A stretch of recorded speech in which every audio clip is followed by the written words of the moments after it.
하나님 우리와 함께하여 주시옵소서. 감사드리며 우리를 위해 죽으시고 부활하신 예수 그리스도의 이름으로 기도합니다.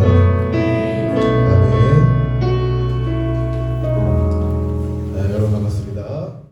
오늘 말씀은 다니엘서 1장입니다. 다니엘 1장 1절부터 마지막 절까지 읽도록 하겠습니다.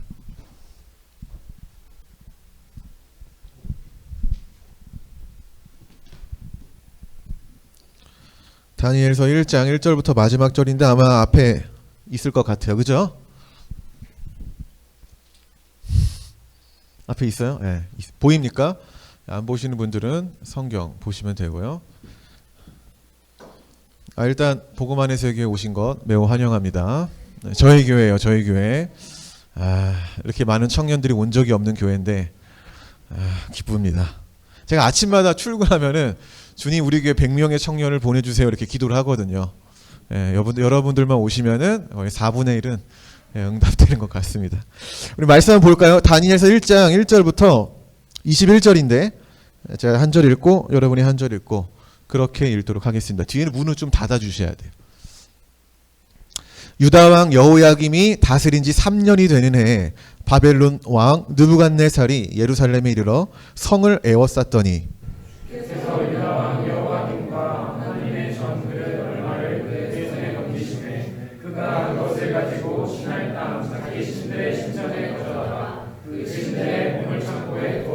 왕이 환관장 아스부나스에게 말하여 이스라엘 자손 중에서 왕족과 귀족 몇 사람 능력고 용모가 아름다우며 모든 지혜를 통찰하며 지식에 통달하며 학문에 익숙하여 왕궁에 설만한 소년을 데려오게 하였고 그들에게 갈대아 사람의 학문과 언어를 가르치게 하였고 또 왕이 지정하여 그들에게 왕의 음식과 그가 마시는 포도주에서 날마다 쓸 것을 주어 3년을 기르게 하였으니 그 후에 그들은 왕 앞에 서게 될 것이더라.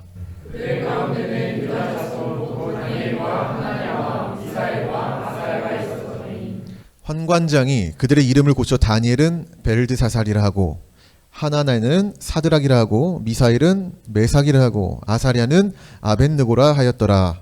다니엘은 뜻을 정하여 왕의 음식과 그가 마시는 포도주로 자기를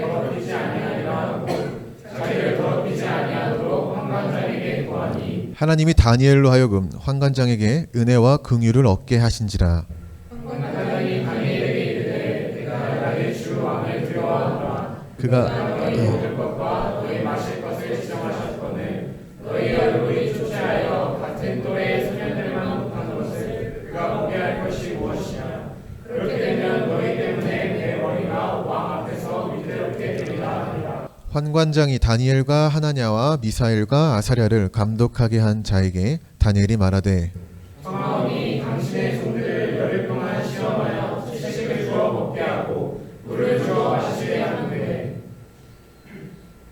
당신 앞에서 우리 얼굴과 왕의 음식을 먹는 소년들의 얼굴을 비교하여 보아서 당신이 보는 대로 종들에게 행하소서 하매 그가 그들의 말을 따라 열흘 동안 시험하더니 열흘 후에 그들의 얼굴이 더욱 아름답고 살이 더욱 윤택하여 왕의 음식을 먹는 다른 소년들보다 더 좋아 보인지라. 그리하여 감독하는 자가 그들에게 지정된 음식과 마실 포도주를 제하고 채식을 줍니다. 하나님이 이 네 소년에게 학문을 주시고 모든 서적을 깨닫게 하시고 지혜를 주셨으니 다니엘은 또 모든 환상과 꿈을 깨달아 알더라.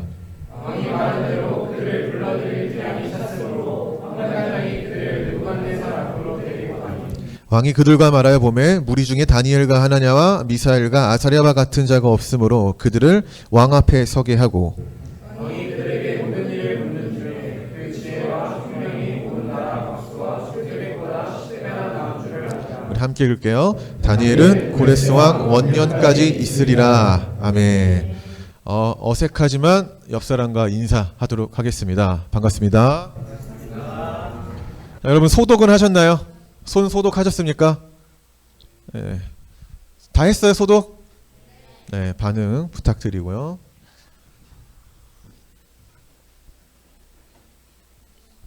우리 2020년도 두레아띠가 한 달에 한 번씩 첫 예배를 드리려고 했는데 오늘 많은 분들이 오셔서 매우 감사합니다. 하나님이 정말 기뻐하실 것 같아요. 이렇게 국가가 위기의 순간 가운데 있는 바로 이 시점에 여러분이 이렇게 한자리에 모여서 예배하는 것, 하나님이 기뻐하실 것 같습니다. 오늘 말씀의 제목은 함께 읽어보도록 하겠습니다. 시작. 저는 일명 미국발 영웅 이야기, 그러니까 같은 소재의 영화를 좋아해요. 그러니까 이제 그런데 마블과 같은 슈퍼히어로가 나오는 거 말고요. 보통 평범한 사람보다 조금 더 능력 있어 보이는 그런 주인공이 나오는 전쟁 또는 블록버스터의 영화를 좋아합니다.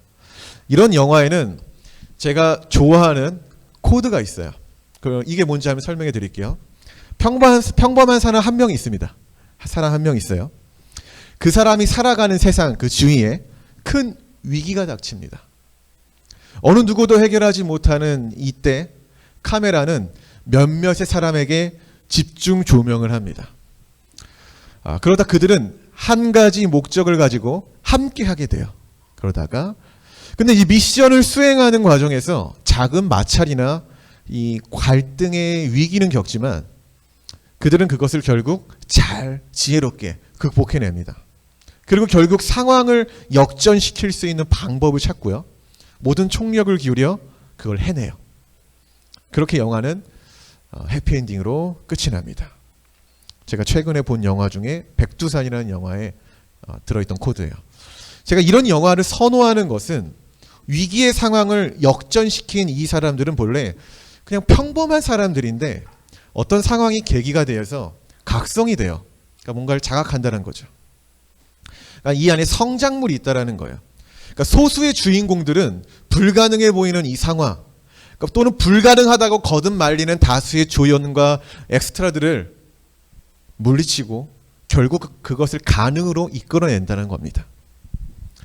여러분, 제 마음속에는 한 가지 소망이 있습니다. 자꾸만 다음 세대인 청소년 청년들이 사라지는 이 시대에 좀 누군가가 좀 나타나서 이 상황을 좀 역전시켜줬으면 좋겠다라는 그런 소망이 있어요. 그런 소망. 제가 이제 그런 마음을 갖고 2020년도를 딱 시작하고 있는데 오늘 설교 본문이 이 다니엘서를 접하게 됐습니다. 세미나를 가서. 그리고 이 다니엘서를 세미나를 듣고 교회에 와서 차근차근 읽다 보니까 제 마음속에 있던 이 소망이 이루어질 것 같다라는 마음이 생기는 거예요. 그러니까 이게 쉽지는 않겠지만은 이거면 되겠다 싶은 거예요. 다니엘서를 읽다 보니까 이거면은 이 상황을 역전시킬 수 있겠다. 이렇게 하면은 이 소망이 아니라 현실이 되겠다라는 희망이 생겼다라는 겁니다. 저는 오늘 다니엘서를 보면서 좀 도전을 제가 받은 도전 그리고 또는 여러분들에게 도전을 주고 싶습니다. 그리고 이 다니엘서가 왜 우리에게 도전이 되며 제가 갖고 있던 이 소망을 이루어 줄 수 있는 어떤 희망의 메시지가 담겨 있는지 오늘 본문을 통해서 한번 살펴보려고 합니다. 오늘 본문입니다. 한번 읽었는데 1절부터 4절을 한 번 더 읽어볼까요?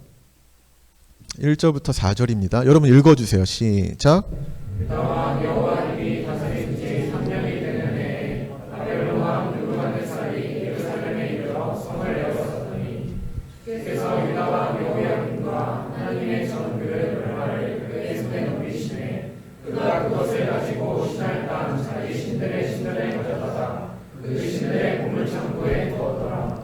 왕이 환관장 아스부나스에게 말하여 이스라엘 자손 중에서 왕족과 귀족 몇 사람 곧 흠이 없고 용모가 아름다우며 모든 지혜를 통찰하며 지식에 통달하며 학문에 익숙하여 왕궁에 설 만한 소년을 데려오게 하였고 그들에게 갈대아 사람의 학문과 언어를 가르치게 하였고. 다니엘서의 시작이죠. 우리 시작을 읽었어요. 다니엘서의 시작은 참담한 이야기로 시작이 돼요. 그리고 본문 1, 2절을 우리가 봤는데 여기 보면 어떤 내용이 나오죠? 영원할 것 같던 예루살렘이 영원합니까? 아니요. 망해요. 영원하지 않습니다. 여러분들도 익히 잘 알겠지만은 주일학교 때 배웠죠. 이 전성기의 예루살렘은 그 어떤 나라보다 위대했다. 특히 다윗 시대, 솔로몬 시대의 이 예루살렘은 군사력, 경제력, 외교력 탑이었어요. 견주어 볼 나라가 없었습니다. 그런데 그랬던 예루살렘, 역사상 가장 큰 수치를 오늘 1절에서 당한 거죠. 1, 2절에서. 하나님의 집이라고 불렸던 그 성전이 이방인의 이방 국가에 의해 약탈당합니다. 성전에 있는 보물들을 약탈당해요. 이스라엘에게 하나님의 집인 성전은 어떤 의미입니까? 신앙의 자존심이죠. 신앙의 자존심. 이게 이스라엘이라는 이 나라를 지탱하는 랜드마크란 말이죠. 이 성전이. 근데 그 신앙의 자존심이 철저하게 무너진 거예요. 짓밟힌 거죠. 그 영광스러운 자존심의 초라함과 수치스러움만 지금 남았다라는 것을 다니엘서의 시작을 보여주는 거예요. 한국교회 똑같아요. 한국교회, 영광스러운 그동안에 찬란했던 한국교회, 젊은이들이 없잖아요. 똑같은 겁니다. 이뿐만이 아닙니다. 본문 말씀을 보니까 이보다 더 최악의 상황이 있어요. 자, 바벨론이라는 나라는 이스라엘의 성전 안에 있는 그 보물만 빼앗아간 게 아니라 또 다른 보물을 빼앗아가요. 그게 뭐냐면은 이스라엘의 미래 세대. 예루살렘의 미래라고 할 수 있는 그 소년들. 그때 당시 나이 약 14세에서 15세. 지금으로 따지면은 청소년 또는 청년이 될 수 있는 겁니다. 그들도 빼앗겨요. 신앙의 자존심인 성전 안의 보물만 빼앗기는 게 아니라 그것을 회복시킬 수 있는 그들의 미래 세대를 빼앗긴다라는 겁니다. 이스라엘에게 있어서 이 젊은 소년들은 다시 나라를 일으킬 세대예요. 미래요, 미래. 어쩌면 성전의 보물들보다 더 귀하다고 볼 수 있습니다. 근데 본문 4절을 보니까 이 소년들, 이 청소년 청년들이 이 이스라엘의 미래인 그 젊은 청년들이 어떤 사람들인지 4절에서 한번 이야기하고 있거든요. 한번 읽어보도록 합시다. 4절을 시작. 곧 흠이 없고 용모가 아름다우며 모든 지혜를 통찰하며 지식에 통달하며 왕궁에 설만한 소년을 데려오게 하였고 그들에게 갈대아 사람의 학문과 언어를 가르치게 하였고. 이스라엘이 빼앗긴 미래세니 젊은 청년들의 특징, 먼저 신체가 건강하다. 성경에는 용모가 아름답다라고 나옵니다. 그렇죠? 용모가 아름답다. 여기서 아름답다라는 말은 창세기 1장에서 하나님이 세상을 만들고 뭐라고 했죠? 보시기에 좋았더라. 이걸 히브리어 토브라고 하는데 여기서 아름답다라는 말도 토브라는 얘기예요. 그러니까 하나님 보기에 굉장히 괜찮은 청년들이었다라는 거죠. 하나님이 보기에, 사람이 보기에. 이 청년들의 이 피지컬은 괜찮았다는 거예요. 자, 두 번째는 지적인 영역에서도 뛰어난 자질을 보인 자들이다. 과학적으로 보면은 뇌에 주름이 많은 사람이 똑똑하다고 하잖아요. 그런 젊은 애들이죠. 요즘 시대에는 뇌가 섹시한 뭐 그런 애들. 그런 사람들 말을 하는 거죠. 자, 세 번째로는 뭐죠? 왕궁에 설 만한 소년들이라고 기록을 합니다. 이들이 누구다? 이스라엘이 빼앗긴 미래 세대, 보물이다라는 거예요. 이 정도면 퍼펙트한 거 아닙니까? 여기에 해당되는 사람 없잖아요. 이 정도면. 피지컬 좋은데 과연 뇌도 좋을까요? 그런 사람은 별로 없거든요. 또 그런 사람이 인성이 있어가지고 왕궁에서 쓰임받는다? 없거든요. 피지컬 좋죠. 머리 똑똑하죠. 심지어 왕궁이라는 것은 그때 당시 세상의 중심이에요. 왕정시대잖아요. 그렇죠? 왕정시대 때 왕궁에서 일을 한다는 것은 세상의 중심, 세상을 경영해보는 그런 사람들, 능력 있는 사람을 말하는 거예요. 그런데 이스라엘은 그 뛰어난 인재들을 어떻게 하죠? 빼앗겨요. 뛰어난 인재를 빼앗깁니다. 유능하고 지혜로운 그 청년들을 빼앗아갔다라는 것은 이스라엘의 입장에서는 아주 큰 아픔이며 큰 손실이라는 겁니다. 자, 이 내용을 보면서 저는 역시 교회가 생각났어요. 교회가. 어느덧 한국 교회 안에서 젊은 청년들을 찾아보기가 어려운 시대가 되었어요. 그렇지 않습니까? 어려운 시대가 되었어요. 저는 사실 이제 늙은 세대에 속합니다. 이제 36이 됐어요. 이번 연도에서. 끄덕이는 현승환 전도사님.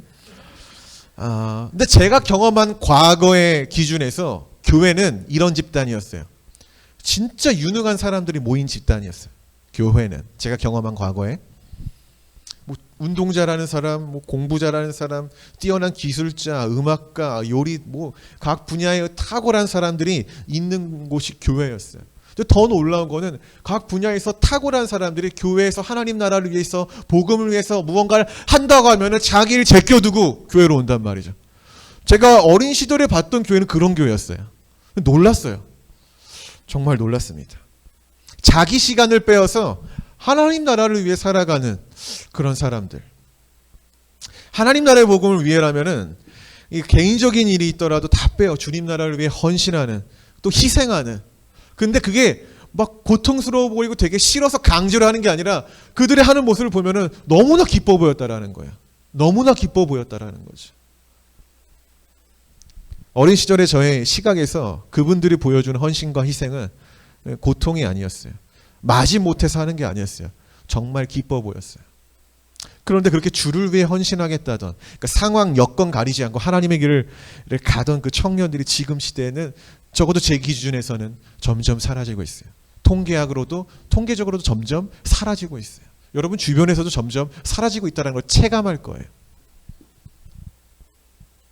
그들은 교회를 떠난 지 오래고 왕궁이라는 세상의 중심으로 나아갔으며 교회는 그러한 젊은 인재들을 빼앗긴 지 아주 오래됐어요.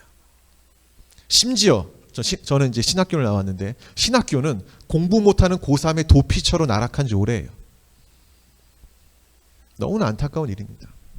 도대체 왜 이런 일들이 일어나는 걸까? 영광스러운 하나님의 집이 약탈당하고 하나님의 백성인 이스라엘의 이 젊은 인재들이 포로로 끌려가 빼앗김을 당하는 이 이유 도대체 뭘까? 이스라엘의 군사력이나 힘이 부족해서입니까? 이스라엘 경제력이 없어서요? 외교력이 없어서요? 이스라엘 자원이 없어서 이렇게 망한 겁니까? 아니라는 거예요. 다니엘서는 이 이유를 뭐라고 말하냐면 이렇게 얘기해요. 주께서 하신 일이다. 2절에서 주님이 그에게 이들을 내어주셨다라고 얘기를 해요. 하나님이 그렇게 하셨다라는 거예요. 그럼 더 비집고 들어가면 하나님 왜 그렇겠습니까? 이스라엘 백성들이 하나님 말씀대로 살지 않고 우상을 섬겼기 때문에 그들이 먼저 하나님을 배반했기 때문에 하나님이 그들을 놓아버렸다라는 거예요. 여러분 모든 것을 빼앗긴 이 이스라엘에는 희망이 없이 끝날까요?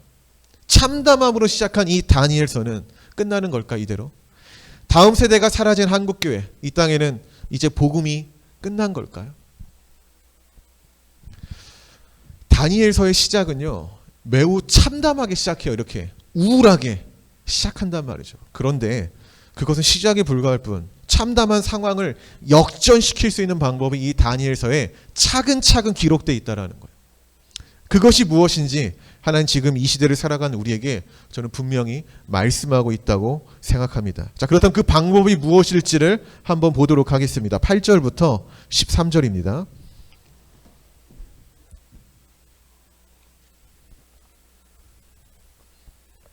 시작.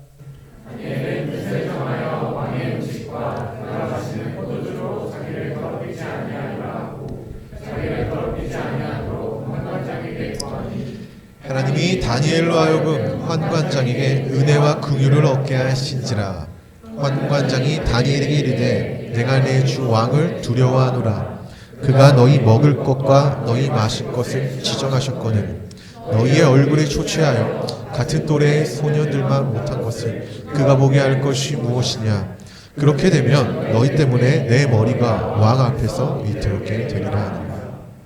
환관장이 다니엘과 하나냐와 미사엘과 아사랴를 감독하게 한 자에게 다니엘이 말하되 저가 오니 당신의 열흘 동안 시험하여 채식을 주어 먹게 하고 물을 주어 마시게 한 후에 당신 앞에서 우리의 얼굴과 왕의 음식을 먹는 소년들의 얼굴을 비교하여 모아서 당신이 보는 대로 종들에게 행하소서.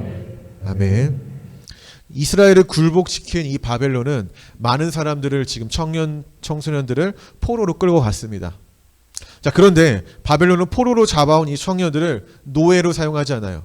노예로 사용하지 않고 그들에게 왕의 음식과 포도주를 몇 년 동안 줍니까? 3년 동안 제공을 합니다. 바벨론이 포로로 잡아온 자들을 다스리는 방식은요, 무력으로 굴복시키는 게 아니에요. 달콤한 유혹으로 길들이는 거지. 굴복이 아니라 길들이는 거예요. 왕의 음식이라는 게 뭐겠습니까? 왕의 음식. 그 당시 평범한 자들은 절대로 누릴 수 없는 클래스가 다른 삶의 질, 이런 걸 말을 하는 거예요. 왕의 음식이라는 거. 왕이 먹는 진미들. 그것을 누리게 하는 거예요. 3년 동안. 그래서 포로로 끌려간 자들에게 처음에 포로로 끌려왔을 때는 마음이 어땠겠어요? 나라를 잃은 거잖아. 비참하고 비극이란 말이죠. 근데 그게 비극이 아니라 희극이라는 거 보여주는 거지. 너희가 지금 여기를 끌려온 게 절망이 아니라 희망이구나. 인생의 끝이 아니라 인생에 너는 기회를 찾은 거야. 이렇게 길들이는 거예요. 3년 동안 클래스가 다른 본인의 나라에서 누릴 수가 없는 그런 것들을 누리게 함으로 그렇게 그들의 정신과 사고를 길들이는 거예요. 사람이라는 게 그래요. 사람이라는 게. 좋은 것을 경험하면은 더 좋은 것을 경험하고 싶은 게 사람이에요. 그것을 누렸을 때 행복감을 얻기 위해서 더 나아가는 것이 사람이에요. 여러분 스마트폰 바꾸는 것만 봐도 점점 올라가지, 점점 다운되는 사람 봤어요? 아이폰 올라가다가 아이폰 4로 다운되는 사람 봤어요? 그런 사람 없거든요. 제가 개인적인 저의 얘기를 해볼게요. 제가 예전에 처음 타던 차가 있어요. 1998년도에 나온 대우에서 나온 누비라라는 차예요. 모르는 사람도 있을 거예요. 너무 오래된 차라. 제가 그때 이 차를 탔을 때 나이가 25에서 26 사이. 당시 200만 원 정도 되는 거의 폐차 직전의 중고차를 제가 선물을 받았어요. 어떤 장로님에게.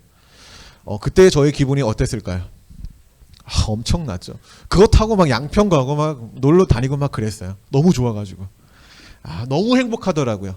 차가 없었을 때 그게 생겨 너무 행복하더라고요. 우리 은성 전도사님 저랑 비슷한 상황이죠.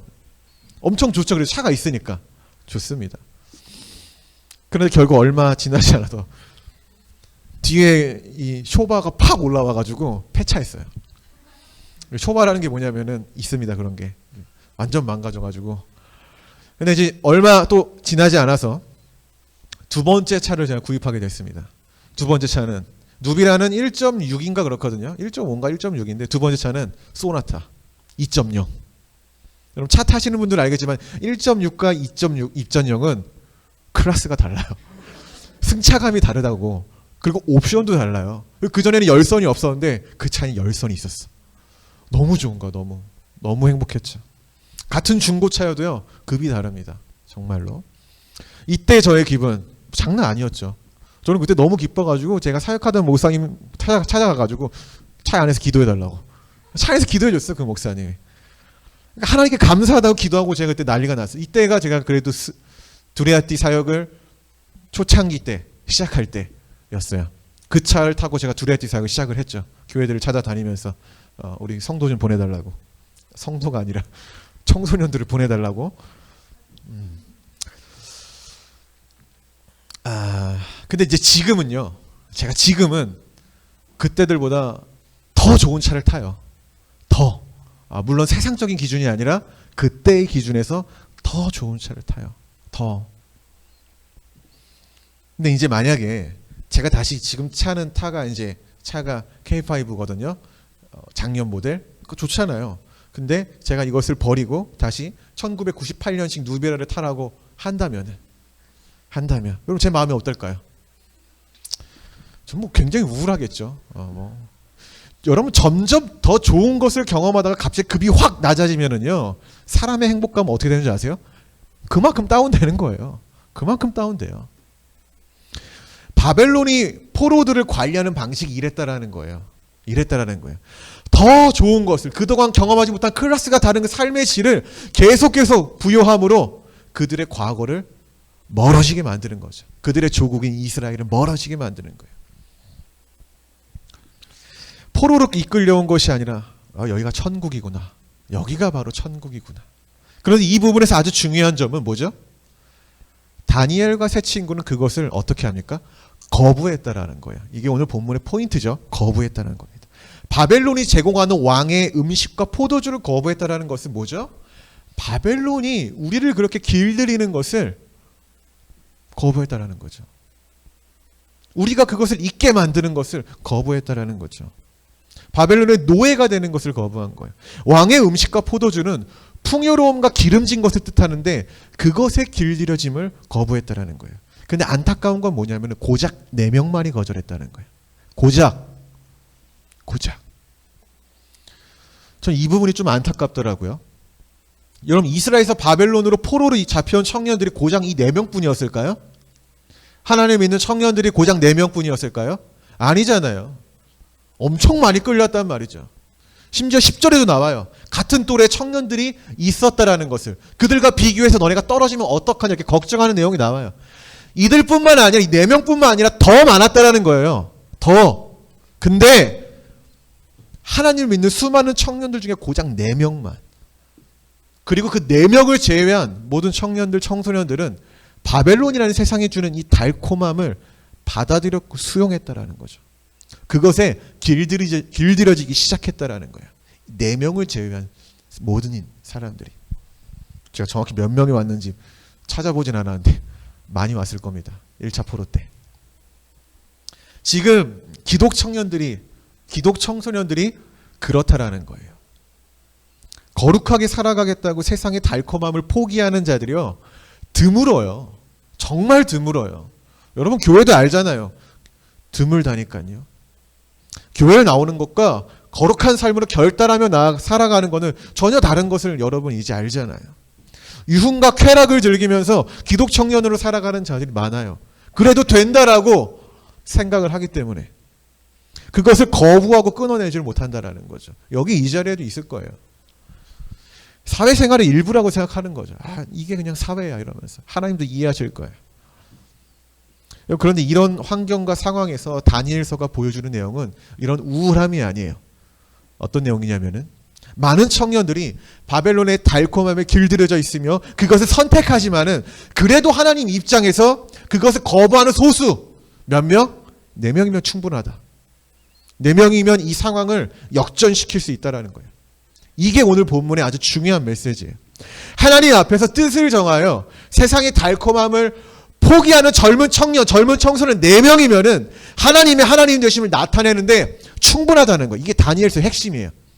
이 4명으로 바벨론이 뒤집히잖아요. 그렇죠? 나라가 바뀌어도 뒤집혀요. 하나님의 나라는 숫자의 많고 적음에 달려있는 게 아니다라는 것을 보여주는 게 다니엘서의 메시지의 핵심이라는 거예요. 여러분 이것을 기억하셔야 합니다. 자, 그렇다면 세상의 모든 것을 우리가 거부해야 할까요? 다니엘이 왕이 주는 음식과 포도주를 거부하잖아요. 바벨론의 어떤 그런 풍요로움을 거부하는데, 그렇다면 우리도 이 세상이 주는 그런 풍요로움 전체를 우리가 거부해야 하는가? 이런 질문을 할 수 있죠. 제가 예전에 저는 중학교 때 교회를 처음 갔습니다. 중학교 때 여기 우리 이지연 간사가 사역하는 교회에 처음 가서 학생부 예배를 제가 이렇게 드리고 있었어요. 그 교회를 가서 이게 설교를 듣는데 설교 내용을 듣고 제가 깜짝 놀랐어요. 이게 어떤 내용이냐면 그때 당시 설교를 한 분이 이광석 전도사님이고 지금은 예수소망교회 담임 목사님이신데 그분 이러는 거예요.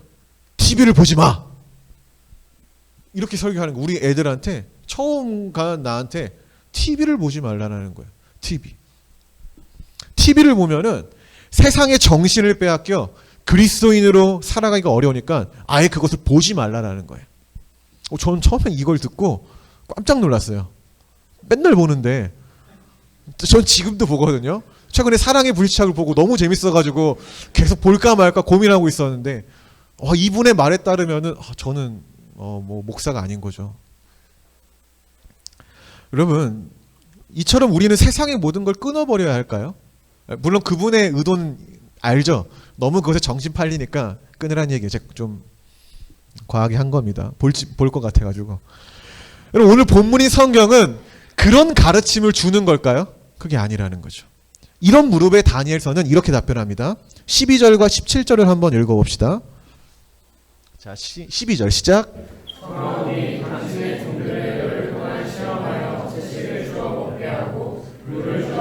17절 시작. 하나님이 이 내 소년에게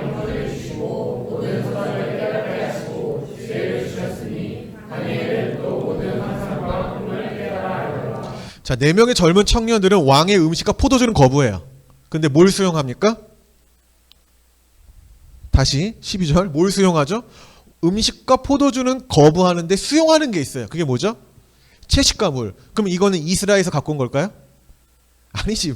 얘네들이 이스라엘에서 이걸 어떻게 공수해요? 이것도 바벨론의 왕이 주는 것들 중에 일부였어요. 그러니까 완전한 거에서 이 세상을 거부한 게 아니라는 거죠. 가장 핵심적인 걸 거부하고 이 채식과 물이라는 거는 그래도 이 세상을 살아가는 그 작은 것, 그 미묘하게 그 작은 아주 기본적인 것은 수용한다라는 거예요. 자, 그러나 그들이 채소와 물을 먹었다라는 것은 바벨론의 그 기름진 삶에 길들여지지 않도록 최소한의 음식을 먹은 거예요. 그러니까 우리가 이 세상을 살면서 세상을 완전히 거부하기 어렵잖아요. 그렇죠? 여러분 핸드폰은 세상의 문물 아닙니까? 맞잖아요. 근데 그것을 완전히 거부하면 이 세상에 살 수 있습니까? 자연인이지. 저는 산속으로 가야죠. 여러분, 또한 그들이 거절하지 않고 수용한 것은 하나가 더 있어요. 그게 뭐냐면은 바벨론의 지식을 습득할 수 있는 그 교육은 받아들여요. 교육을 받아들였다는 거죠. 그러니까 이 기름진 어떤 삶, 그런 환경은 거부를 하는데 자신들이 이 상황을 나중에 역전시킬 수 있는 그 교육, 지식, 바벨론의 지식은 수용했다라는 거죠. 이게 아주 중요한 대목입니다. 본문에서 하나님이 모든 서적을 깨닫게 하시고 17절에서 지혜를 주셨다고 하는데, 그렇다고 4명의 청년들이 가만히 있는데 기도를 하다가 만물의 이치를 깨닫고 모든 것이 머릿속으로 입력이 되어서 똑똑해진 걸까요? 그게 아니에요. 그게 아니라고요. 우리가 기독교인들이 이런 사고를 좀 버려야 돼. 그게 아니라 이들에게는 몇 년의 기회가 있었죠? 3년의 시간이 있었어요. 그 3년의 시간 동안 저들은, 같이 끌려온 저들은 왕이 주는 음식과 포도주에 매료되어서 게으른 삶을 살 때 이들은 기본적인 채식과 물만 섭취하면서 바벨론의 지식을 그 어떤 누구보다 최선을 다해 더 치열하게 그것을 연구하고 공부하고 준비했다라는 거죠. 받아들였다라는 거죠. 그러니까 배를 기름지게 할 수 있는 자신을 나태하게 만드는 왕의 밥상은 걷어차지만은 왕의 책상은 수용했다라는 거예요. 뱀과 같은 지혜와 비둘기와 같은 그런 순결함이 생각나는 대목이라는 거죠. 여러분, 한때 욜로라는 트렌드가 청년들의 삶을 주도한 적이 있어요. 욜로 아십니까? 욜로를 알고 계십니까? 욜로는 현재의 행복을 중요하게 여기는 생활 방식으로 단 한 번뿐인 인생을 즐기는 삶을 살라. 너네가 하고 싶은 거 해. 너무 억압받지 말고 하고 싶은 거 해라는 풍조예요. 그래서 상당히 많은 청년과 청소년들이 인생을 즐기고자 잠시 일상을 멈추고 여행도 다니며 자신들이 관심 있는 곳에 소비를 하는 모습들이 가득했습니다. 그래서 인스타그램 보면은 그 태그하는 거 있잖아요. 샵 보면은 탕진잼, 소확행, 스몰 럭셔리, 호캉스 등의 좀 이 욜로와 카테고리를 같이 하고 있는 그런 언어들이 많이 나왔고, 이게 다양하지만 사실 결국은 뭐죠? 즐기자, 뭐 이런 얘기입니다. 충분히 이해가 됩니다. 충분히 이해가 돼요. 미래가 불투명하니까 현재 인생을 즐기는 것 이해되죠. 그래서 뭐 인형 뽑기에 충동적으로 10,000원 꽂아버리고, 삼각김밥으로 끼니 때우면서 후식은 4,000원, 5,000원 하는 커피로 즐기고, 책 한 권 사서 읽지 않으면서 웹툰 미리 보기 결제는 아주 잘하죠. 웹툰 저도 해요, 가끔씩. 근데 여러분, 이런 삶을 계속 살면은 미래가 없는 거예요. 이런 삶은 결국 미래가 없는 거죠. 이런 삶은. 그래서 이런 얘기가 나와요, 요즘에는. 작년에 나왔던 얘기죠. 욜로하다 골로 간다. 이렇게 얘기가 나오잖아요. 결국엔 그렇게 된다. 누가 뭐 돈 있는데 그 돈 쓰지 말라는 얘기입니까? 그렇지 않은 환경에 있는 사람들이 그런 사람들의 플렉스하는 걸 막 따라하는 거죠. 그게 문제라는 거죠. 남들이 즐기는 거 다 따라가려고 하지 말고 하나님 안에서 주신 생각과 비전을 갖고 좀 준비해 보라라는 거예요. 이 4명의 청년처럼. 조금 힘들더라도 3년만 준비하면 미래가 달라질 거라는 거예요. 준비는 아무도 빌려주지 않을 뿐더러 누가 대신 해주는 것도 아닙니다. 도움을 받을 수는 있지만 결국 스스로 해야 되는 게 준비죠. 하나님은 준비된 사람을 사용하는 게 아니에요. 하지만 준비하는 사람을 사용하세요. 전 이거는 제 경험인 것 같아요. 준비된 사람이라는 거는 하나님이 모르게 사용하시는데 계속적으로 준비하는 사람은 하나님이 사용하더라고요. 기회를 주고 그 사람에게 하나님이 또 인도하시고. 4명의 청년들이 뜻을 정한 뒤에 3년의 기한이 지나고 아주 흥미로운 결과가 나옵니다. 읽어봅시다. 18절부터 20절 마지막이네요. 자, 시작. 왕이 말한 대로 그들을 불러들일 기한이 찼으므로 한단장이 그들을 루간에사 앞으로 데리고 가니 왕이 그들과 말하여 보내 우리 중에 다니엘과 하나냐와 미사엘과 아사랴와 같은 자가 없으므로 그들을 왕 앞에 서게 하고 왕이 그들에게 모든 일을 묻는 중에 그 지혜와 총명이 온 나라 박수와 술객보다 최대한 줄 알라. 아멘. 아멘. 여기서는 아멘 해줘야 돼. 이거는 결과가 뭡니까? 10배나 나아졌다고 하잖아요. 탑 찍었다고 하잖아요. 뭐 저도 사실 고지론주의자는 아니에요. 미답지론주의자인데 그래도 우리가 이 기독 청년들이 이 세상에 있는 분야에서 탑을 찍는 거 좀 뭐 나쁘진 않다고 봅니다. 여러분 4명이면 충분하다는 거예요. 4명. 4명. 하나님의 능력이 나타나는데 많은 사람이 아니라 고작 4명만 있다면 가능하다라는 거예요. 4명만 있다면. 10일의 테스트, 열흘의 테스트 기간 동안 하나님은 바벨론의 기름진 것을 거부한 4명의 청년 가운데 함께 하셨죠. 함께 하셨어요. 3년의 기간이 지났을 때 그 4명의 청년들은 바벨론 나라의 박수의 술객보다 10배나 나은 자들이 되었습니다. 믿으십니까? 뜻을 정하여 3년만 제대로 준비한다면 하나님 안에서 상황은 달라진다라는 거예요. 3년만 하고 싶은 거, 즐기고 싶은 거 딱 3년만 잠깐 미뤄두고 준비해 보세요. 여러분 우리에게 희망이 있습니다. 많지 않아도 돼요. 같이 뜻을 정하여 나아갈 사람 4명이면은 충분하다는 생각이 드는 거예요. 맨 처음에 저희 소망이 뭐였다고 했죠?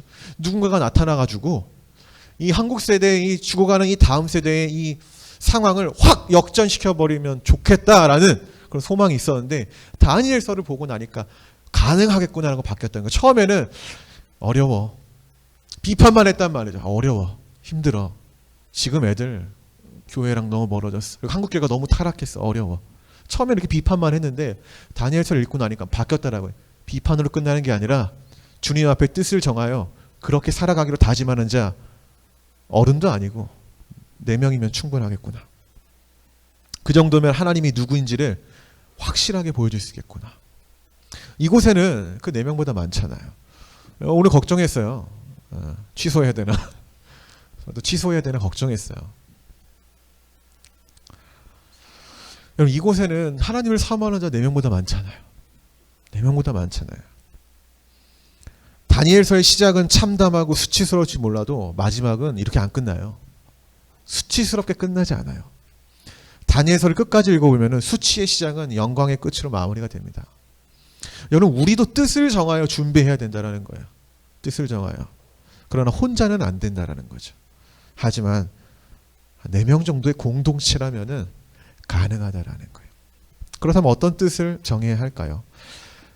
뭐 간단하죠. 하나님 앞에서 이 나를 게으르게 만드는 거, 하나님과 관계에서 나를 게으르게 만드는 이 기름진 것들 거부해야겠죠.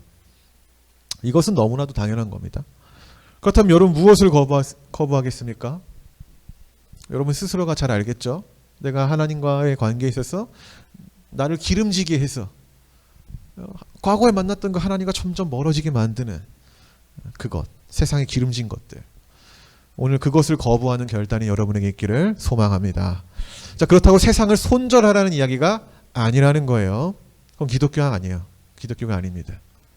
최소한의 것은 받아들이면서 세상을 배워야 해요. 세상을 배우십시오. 더 무엇이 세상을 움직이는지, 이 세상이 어떠한 룰에 의하여 돌아가는지 여러분 배우셔야 돼요. 바벨론이라는 나라는 점성술의 이 지혜가 핵심이 되는 나라잖아요. 박수와 술객들이 있는 나라. 다니엘은 그것을 배우는 것을 거부하지 않아요. 어떻게 내가 거룩한 유대인이, 거룩한 하나님의 백성이 그들이 말하는 이교도의 도를 내가 어떻게 배울 수가 있어? 라면서 거부하지 않았다라는 거예요. 오히려 더 뛰어나게, 더 열심히, 치열하게 공부해서 3년 후에는 최고가 되었다라는 거죠. 그리고 하나님은요, 그러한 그것을 통하여서 하나님의 존재를 이방 국가인 바벨론이라는 나라, 우상을 섬기는 바벨론이라는 나라에 나타내기 시작했다라는 거죠. 다음 세대를 빼앗기면 교회는 저는 100% 무너질 거라고 생각돼요. 교회는 무너진다. 제가 최근에 어떤 장로님 가정을 만났는데 만나서 그런 얘기했어요. 교회 학교에 투자 안 하면은 다 의미가 없다고. 다음 세대에 투자하지 않으면 무너집니다. 이스라엘이 바벨론에게 다음 세대를 빼앗긴 것처럼 미래가 없는 거예요. 미래가 없는 거예요. 성전이라는 그 재물을 빼앗긴 것보다 더 무서운 게 그 세대를 빼앗긴 거예요. 그 세대를 빼앗긴 거. 하나님은요, 그냥 제가 경험한 하나님은 돈이 없어도, 그런 보물과 같은 돈이 없어도 하나님의 일을 하세요. 근데 사람이 없으면은 하나님의 일을 진행이 안 되더라고요. 참 이게 애매한 거죠. 여러분, 그런데 우리 하나님, 역전의 하나님입니다. 빼앗긴 청년들을 통해 하나님은 일하신다는 거죠. 그 빼앗긴 청년들 중에 뜻을 정하여 주 앞에 나아가는 그들을 통해서 다니엘과 세 친구라는 이스라엘의 잃어버린 청년들을 통해 하나님은 이 다니엘에서 일을 하기 시작하십니다. 여러분, 다음 세대가 교회에 사라지고 있다는 것을 여러분 가슴속에 마음속에 깊이 새겨졌으면 좋겠습니다. 그런데 하나님은 사라진 다음 세대들을 통해 다시 일할 거다라는 것도 같이 새겨놨으면 좋겠어요. 우리가 그 세대예요. 우리가 여러분이 빼앗긴 세대임과 동시에 하나님이 함께할 희망의 세대인 겁니다.